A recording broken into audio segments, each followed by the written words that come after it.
जय Hind. Bank of India में minimum balance रखने का और उसका चार्ज का पेनल्टी का क्या नया रूल है और उसके नियम क्या है, देख लेते हैं नया नियम नया रूल क्या है। बैंक ऑफ इंडिया में अगर आपका अकाउंट है तो छोटी बड़ी समस्याओं के लिए आपको बैंक जाने की जरूरत नहीं है। पेट्रोल चलाकर समय निकालकर आपकी सारी समस्याओं का समाधान यहाँ हो जाएगा।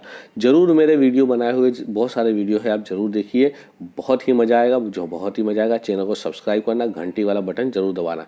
फिलहाल बात करते हैं सेविंग अकाउंट में मिनिमम बैलेंस कितना होना चाहिए और नई पेनल्टी क्या है। आपको बता दूं, अगर कोई आपको प्रॉब्लम आती है तो आप मुझे मेल कर सकते हो। मेल में आप अपनी डिटेल जो है, पूरा मैसेज क्या है वो मुझे मैसेज कर सकते हैं।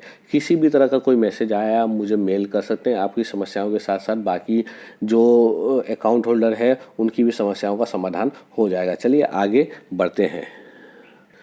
सबसे पहले आपको बता दूं, अगर आपके अकाउंट रूरल यानी छोटे गांव या फिर छोटे शहर सेमी अर्बन में है तो आपको एवरेज बैलेंस अलग रखना है। अगर आपका शहर में अकाउंट है या मेट्रो सिटी में अकाउंट है तो वहाँ पे अलग बैलेंस मेंटेन करके रखना होता है। सबसे पहले बात कर लेते हैं हम जो गाँव में रहते हैं या जो छोटे शहरों में है उनके लिए क्या नियम है।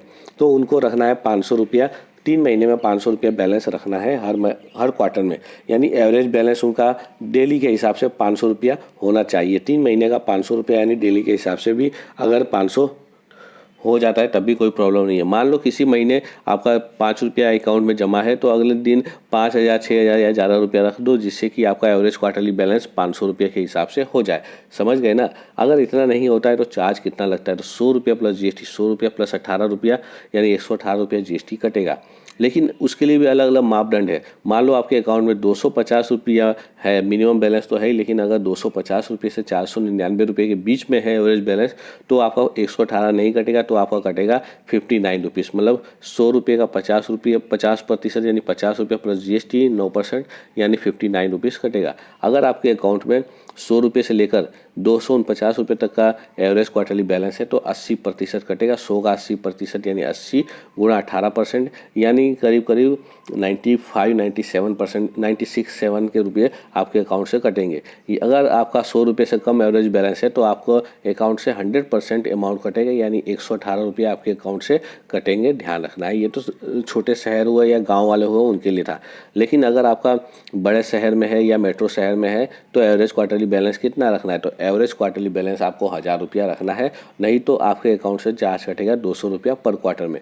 हर महीने आपके अकाउंट में 1000 रुपया होना ही होना चाहिए। अगर नीचे गया है तो थोड़ा सा अमाउंट ज़्यादा बढ़ाकर डाल दो, 2-4 हज़ार रुपये कर दो तो एवरेज बैलेंस आ जाता है।